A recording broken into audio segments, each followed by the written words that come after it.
دوسرا وَيَبْغُونَهَا عِوَجًا، اور اس میں کجی تلاش کرتے تھے. وہی بات، یہ دیکھو نا اسلام کتنا سخت ہے.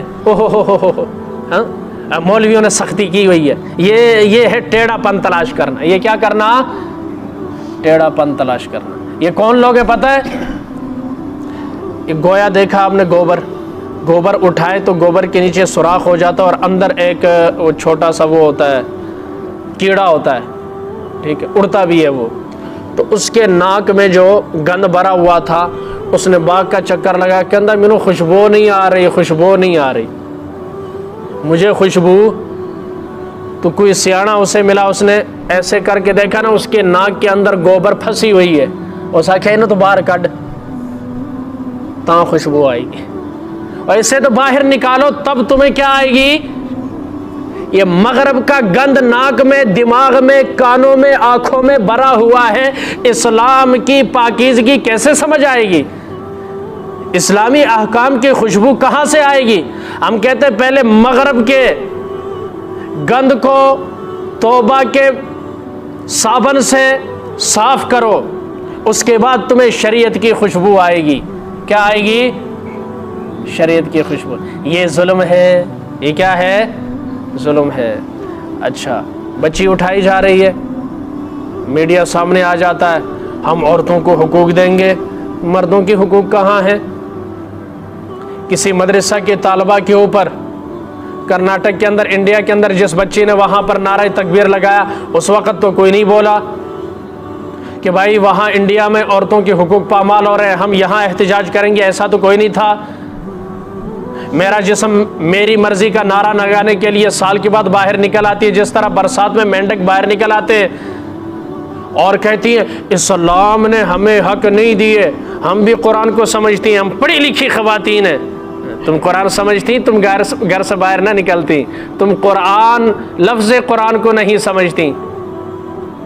تم قرآن کو سمجھتی تو اپنے باپ کے مقابلے میں کھڑی ہوتی بے شرم، بھائی کے مقابلے میں کھڑی ہوتی بے حیا، باپ کے مقابلے میں کھڑا ہوتا بے غیرت. تجھے قرآن سمجھ میں آتا تو اس طرح آتا سامنے، اور پھر وہ حیا باختہ غیرت سے عاری سلوگن جو تم نے وہاں پلے کارڈ میں اٹھائے ہوتے، یہ وہاں لکھتے تم اگر قرآن کو سمجھتے. قرآن تو انسانیت سکھاتا ہے، نرم دلی سکھاتا ہے، غیرت سکھاتا ہے، حیا سکھاتا ہے، حلم سکھاتا ہے، عاجزی سکھاتا ہے، انکساری سکھاتا ہے، فرما برداری سکھاتا ہے، اطاعت سکھاتا ہے، عبادت سکھاتا ہے. اور تم ساری دنیا کو پتہ ہے کیسے ہو. جو کجی تلاش کرتے ٹیڑھا پن، ان مولویوں کے پیچھے نہ جانا. خورشید شاہ جیسے پڑھے لکھے بغیرت سیاستدان کہتا ہمیں مولویوں سے، مدرسوں سے دور رہنا ہوگا، ایسے اداروں کو بنانا ہوگا. اگر مولویوں سے بچنا ہے تو کیا تیری اوقات کیا؟ ایک مولوی نے تمہیں ڈنڈا چڑھائے رکھا ہے 4 سال، تمہیں اپنے پیچھے لگائے رکھا. مولوی کی پاور سے تم ڈرتے ہو؟ ایک مولوی نے تگنی کا ناچ نچا کر رکھ دیا تمام سیاستدانوں کو. کہاں گئی تمہاری بڑی پارٹیاں، تمہاری سیاست؟ ایک مولوی کی گرد گھومتی رہی. وہ مولوی تمہارا امام بنا رہا، اب تم مولویوں کی مخالفت کرتے ہو. ہماری تو مجبوری ہے ہمیں باہر نہیں آنا. کہتے مولویوں نے سیاست کی کام ہے. اللہ کی قسم اٹھا کر کہتا ہوں، ہم جس شعبے میں بھی جائے تم ہمارے مقتدی رہو گے، ہم تمہارے امام رہیں گے. اسی لیے تو آنے نہیں دیتے. پھر لوگ ان بغیرتوں کے پاس نہیں جائیں گے، پھر رشوتیں نہیں دیں گے.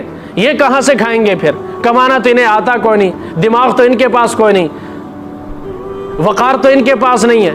تو پھر لوگ علماء کے پاس ہی آئیں گے جو چٹائی پر بیٹھ کر لوگوں کے فری میں مسئلے حل کرے گا. کیوں جی؟ اسی لیے تو نہیں آنے کہ مولویوں سے ہم پوچھتے ہیں کنجروں کا کیا کام ہے؟ بے غیرت بے حیا انگریز کے ٹاؤٹ اور غلاموں کا سیاست میں کیا کام ہے؟ یہ سیاست تو غیرت مند باوقار اور خاندانی لوگوں کا کام ہے، انسانیت کا درد سینے میں رکھنے والوں کا کام ہے. اس پر جتنی بات ہو جائے بات لمبی ہو جائے گی. اب دوسرا آیا، وہ الگ بکواس کر رہا ہے. لوگ کہتے ہیں تسا انہاں دا ساتھ، اوے ہم نے ساتھ نہیں دیا. امام کے پیچھے ہر قسم کے لوگ نماز پڑھتے. ہم نے امامت کی ہے، کیا کی ہے؟ ہم نے ساتھ نہیں دیا. ہم نے ان کے کرپشن کو ڈیفینڈ نہیں کیا کہ انہوں نے اچھا کیا. بھائی میرے پیچھے کوئی بھی نماز پڑھے، اس کا یہ مطلب ہے اگر ایک ڈاکو آ کر نماز پڑھتا ہے، بدماش آ کر میرے پیچھے نماز پڑھے، اس کا یہ مطلب ہے کہ میں بدماش کے ساتھ مل گیا ہوں، یہی مطلب ہے؟ نہیں، بلکہ امام کے پیچھے کوئی بھی آ کر نماز پڑھ سکتا ہے۔ بہرحال یہ جتنے بھی ہیں جس شعبے میں جائیں گے اسلام مخالفت باتیں کریں گے۔ کیوں؟ میں نے پہلے بھی درسوں میں بتایا، پاک چیز ہم گند جو ہے کے اندر ہم سالن نہیں پکاتے، گندا برتن ہے، پلیٹ ہے، اس میں ہم آٹا، یہ ہماری حالت ہے یار، ہم خود کتنے گندے ہیں لیکن کھانا صاف چیز میں کھائیں گے۔ تو اللہ تعالیٰ اپنا پاکیزہ کلام جو پاکیزہ نبی کے پاکیزہ سینے پر نازل ہوا، ان جیسے گندے لوگوں کے دماغوں میں دلوں میں کیسے ڈالے گا؟ اس کے لیے پاکیزگی چاہیے۔ کیا چاہیے؟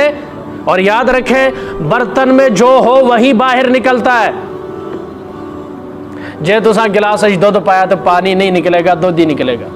یہ سارے گندے انڈے نے، گندے ٹماٹر نے، ان کی جتنی گندگیاں بیان کی جائے کم ہے، قریب سے دیکھا ہے، بدبو آتی ہے ان کے ساتھ رہ کر، دیکھ لو اللہ کی قسم، ان کے کردار سے، ان کے گفتار سے اور ان کے کریکٹر سے، ان کی نسلوں سے بدبو آتی ہے۔ ایسے بدبودار لوگ ہیں، کیا کرتے تھے؟ یہ ایسے دنیا میں جیتے تھے۔ اچھا اب یہ جو بیان دے رہا ہے مولیوں سے بچنا چاہیے، ایسے مدارس سے جان چھڑانی چاہیے، کیا اسے مرنا نہیں ہے؟ مرنے کو بھولا ہوا؟ بھائی مدارس میں کیا پڑھایا جاتا ہے؟ بولے اللہ کی قسم اٹھا دو، جتنے سیاستدان ان کے بچے بھی اگر حافظ ہیں، بعضوں کے ہیں، تو کہاں پڑھتے؟ اب جو مدرسے کا انکار کرتا ہے، مدرسے سے بچنے کا کہتا ہے، دین میں ٹیڑھا پن تلاش کر رہا ہے، ہلکا سمجھا اللہ کے قرآن کو، حدیث کو، فقہ کو، اسلام کو، شریعت کو، دین کو، تو یہی سمجھو نا کہ آخرت کو نہیں مانتا۔ اگر مانتا ہوتا کہ مجھ سے یہ پوچھ ہوگی، یہ سوال اس کے ذہن میں ہوتا کہ مجھ سے بھی سوال ہوگا، کبھی یہ بات نہ کرتا۔ اگر یہ اس کے ذہن میں ہوتا کہ مولوی جو ہے ایک دینی مذہبی پیشوا کا نام ہے، یار آپ اندازہ کریں ساری دنیا میں کوئی ایک پوپ ایسا نہیں ہے جس نے کئی مرتبہ زنا نہ کیا ہو، جو پکا زانی اور شرابی نہ ہو، اللہ کا کلام سامنے، لیکن پھر بھی بات نہیں کرتے۔ وہ کتنے گناہ گار ہیں۔ ایک خنزیر خور، شراب خور اپنے مذہبی پیشواؤں پر بات نہیں کرتا، 5 وقت کا نمازی مولوی کو گالی دے رہا ہوتا، کتنا افسوس کا مقام۔ لوگ ہم سے سوال کرتے ہیں علماء کے بارے میں، ہم آپ سے کہتے ہیں آپ گورے سے اور کسی مغرب کے رہنے والے سے سوال کریں۔ آج تک کسی گورے کو سنا ہے کہ اپنے پوپ کو گالی دیتا؟ دے کے بھی ہائے ہاں خدا کی اشر ہوندہ ہے، وہ دنیا تے زندہ رہندہ ہے کہ نہیں؟ وہ بات ہم ہولوکوسٹ کے اوپر بات نہیں کر سکتے۔ بات سمجھ میں آ رہی؟